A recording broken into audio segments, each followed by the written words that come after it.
Daddy, Yes, Pumpkin. can you tell me about the sun? Certainly, darling. The sun is a pump, but it is a very distant pump, and in order to understand it, we study similar things that are closer, like the heart. Heart cell rhythm depends on the opening and closing of a complex series of valves on the cell membrane called ion channels. Some valves let certain ions, like potassium, flow out. Others let different ions, like sodium, flow in. When a heart cell beats, sodium channels open, allowing a rapid inrush of sodium ions. This depolarizes the membrane. Then there is a release of potassium to the outside of the cell, which repolarizes the cell membrane, preparing it for the next pulse. And that's what makes the heart beat. Daddy, can you tell me about old buildings and modern landscapes? All right, sweetheart. All the world's remaining palaces and industrial buildings have been converted into beautifully restored museums and restaurants. Some show traditional collections, while others favor more audacious works. Many serve hot and tasty takeaway sandwiches. You will find a multi-space eatery for anything from a coffee and croissant for breakfast to a filling meal in the brasserie upstairs. Images of Pierre Batchev can often be found on the wall. You'll be tempted by the pastry spirals, pizza slices, and cakes at any bakery or patisserie. Laundrettes don't exist in the Western sense. The telephone system is efficient and modern. It's a good idea to travel first class. In addition to being more comfortable, it improves your chances of getting a seat. You can't drive fast. If the speed limits don't slow you down, the many potholes definitely will.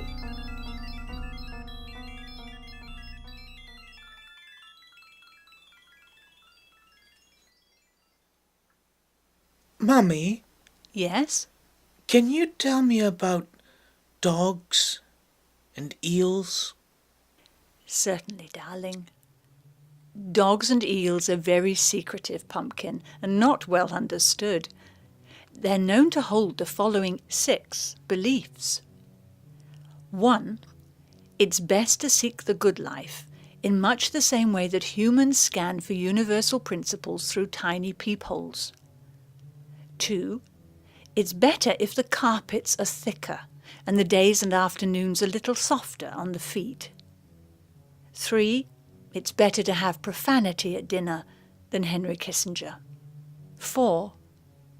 It's good that the thoughts and feelings that give shape to wicked actions outweigh those which attract the attention of urban psychologists.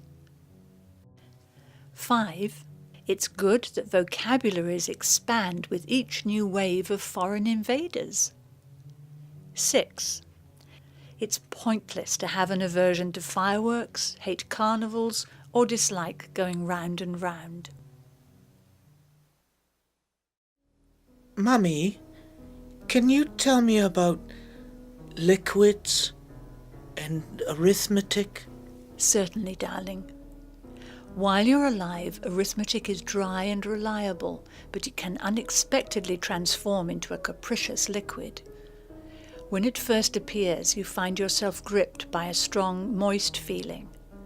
Like mercury, it expands with passion. Like water circling the drain, it spins stories of treachery and deceit. It multiplies and divides, overflowing its containers, oozing into drainage drums, where it is boiled into an ashen mash, collected in an endless lagoon, then slowly drained through huge industrial sieves, poured into segregated mixing vats, further distilled in Becruvian buckets, where it is finally mixed with erbium salts before being dispensed into long, thoughtless pipes, which meander across the vast, brackish expanses of a long-forgotten reservoir.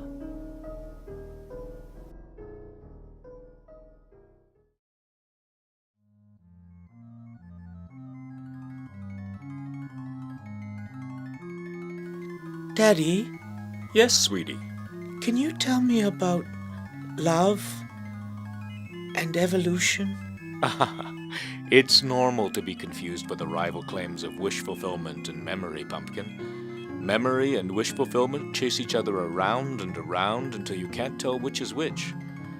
That's why none of us really shares a culture with anyone else.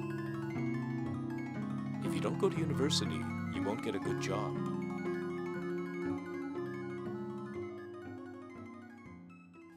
Daddy, Yes? can you tell me why bicycles are so upsetting? Sure, Pumpkin. Bicycles are clocks and belong to the same class of things as calendars and rotary drills. They have an innate pulse, which synchronizes the natural forces to which they're linked and which also serves to aid navigation. They hold beliefs about veering and swerving which steer their natural rotations into cool, open spaces. But always be skeptical, Pumpkin. Make use of bicycles by all means, but never believe in them.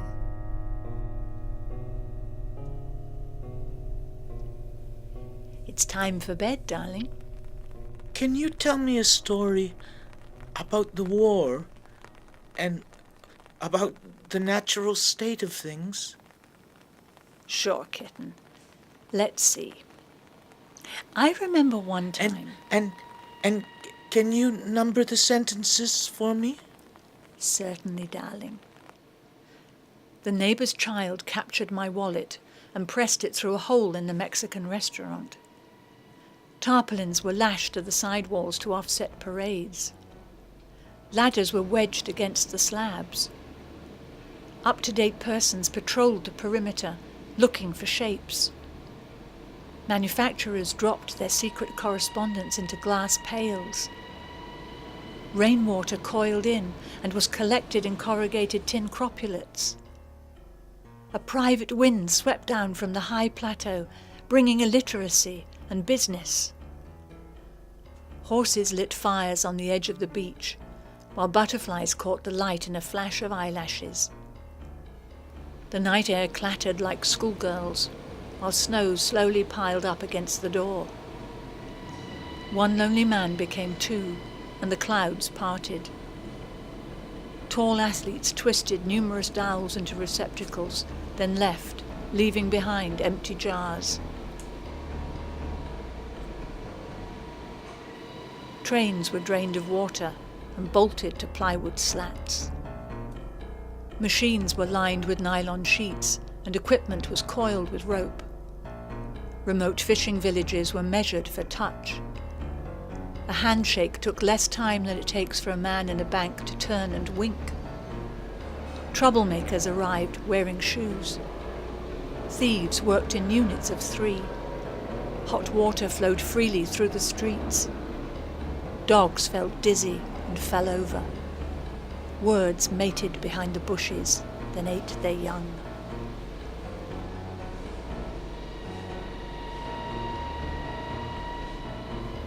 It was going to be a long conflict, interrupted by the occasional seafood soiree. A wheelbarrow was broken down into parts and given to James to weigh. Everyone walked to the monastery wearing gloves and carrying ornaments, except babies, who concealed financial documents in their flipside pouches. A bag of communist trussicks was the only thing that remained. A Jedi Knight grabbed them off the shelf without warning and fled into the night. It was a case of mistaken identity, and before long the rain came down like styrofoam. An entrepreneur appeared out of the mist, clutching a blue mechanism. They tried to reason with him, but his brain was smooth and water-resistant. I took a minute to write down my thoughts and review my beliefs. I found them to be uncommonly graceful and made of words. Skilled craftsmen arrived and hammered them into alphabetical order.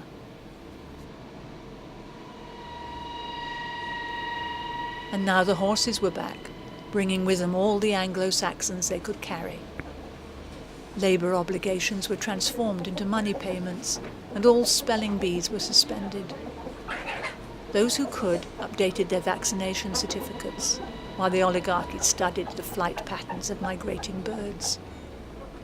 The candles died out, leaving me feeling breathless and alone. Scapegoats folded blankets and sat on chairs.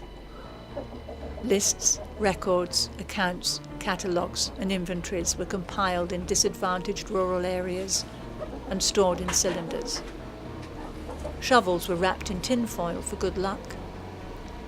Ducks appeared on the horizon and sought refuge in caves.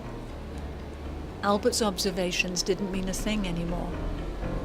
City dwellers carried metaphors like bags of soiled clothing.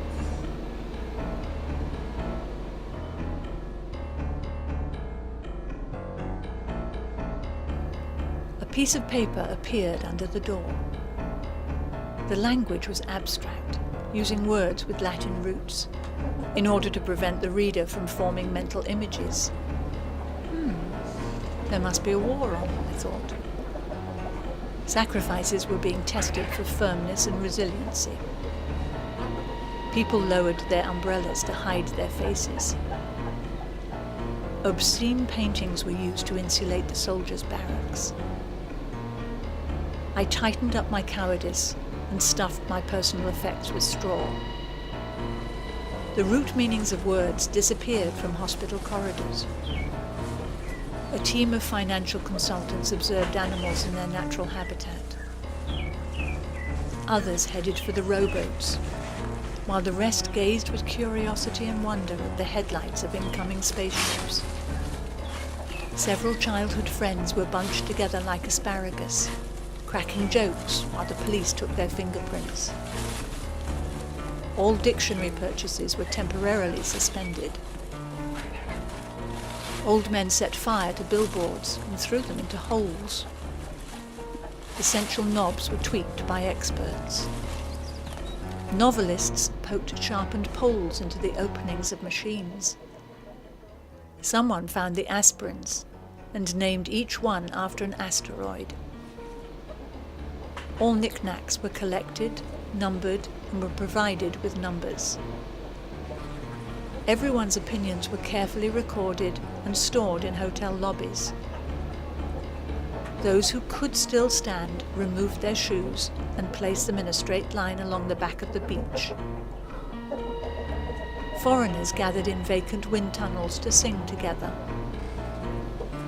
The horses returned with more firewood. "Pay us what we're worth," they said, "and we promise we won't say a word." Cardboard boxes were requisitioned for those who cried.